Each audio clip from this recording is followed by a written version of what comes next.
ভবনটি দেখে অনেকেই হতবাক হয়ে তাকিয়ে থাকবেন। ভবনের সামনে একটি পুকুর, বলছি ঝালকাঠির নতুন বাস স্ট্যান্ডের কথা। আর এখান থেকে যে গাড়িগুলো ছেড়ে যাচ্ছে 1 মিনিটের ভিতর ঝালকাঠি বাস স্ট্যান্ডের বরিশাল কান্টুয়ার থেকে ঠিক পুলিশ লাইনের সামনে চলে যেতে হবে, তা না হলে গুনতে হবে 50 টাকা জরিমানা। আর এজন্যই হতে পারে দুর্ঘটনা। কে করেছে এই আইনটি? এই আইনটির জন্য অনেক দুর্ঘটনা সড়কে বেড়েই চলছে। ঝালকাঠির নতুন বাস টার্মিনালে প্রতি বছর লক্ষ লক্ষ টাকা ইনকাম হচ্ছে। প্রতিটি গাড়ি যদি যে কোনো রুটে চলে যায় সেই ক্ষেত্রে 50 থেকে 60 বা 80 টাকা স্ট্যান্ডে ফি দিতে হচ্ছে। আর এই ফিয়ের টাকায় উন্নয়নের কোনো কর্মকাণ্ড আজ পর্যন্ত চোখে পড়েনি। বাস টার্মিনালের কোনো স্টাফ অথবা এলাকাবাসীর। দিন দিন দুর্বিষহ হয়ে উঠেছে মানুষের জীবন।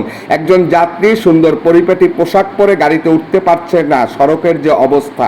কিন্তু কেন থাকবে এভাবে পরে অবহেলিতভাবে? সেই টাকাগুলো কোথায় যাচ্ছে, কোন কর্মকর্তা খাচ্ছে, এ বিষয়ে সুনির্দিষ্ট কোনো তথ্য নেই স্টাফদের কাছে। কারণ একটি নর্দমা বা একটি পুকুরের মতো দীর্ঘ বহু বছর ধরে পড়ে রয়েছে ঝালকাঠি বাস টার্মিনাল। আর এখানের যে দোকান অথবা পরিবহন কাউন্টারগুলো রয়েছে সেদিকে তাকালে মানুষের চোখ কপালে উঠে যাবে, মনে হচ্ছে কোনো বস্তিখানার একটি স্থান। আসলে এটা যদি হয় ঝালকাঠি ডিজিটাল যুগের ডিজিটাল পৌরসভার একটি বাস স্ট্যান্ড, তাহলে সাধারণ মানুষ কোথায় যাবে? পরিবহন কাউন্টারের এখানের এই স্ট্যান্ডের স্থানটি আসলেই কিন্তু গর্ত এবং পুকুরে পরিণত হয়েছে। অর্থাৎ একজন যাত্রী এসে সে পরিবহন কাউন্টার পর্যন্ত যেতে পারছে না পায়ে জুতো নিয়ে, তাকে হেঁটে যেতে হচ্ছে, পায়ে কাদা অথবা নোংরা পানি লেগে, যে ক্ষেত্রে তার পোশাকের সৌন্দর্য নষ্ট হচ্ছে দিনের পর দিন।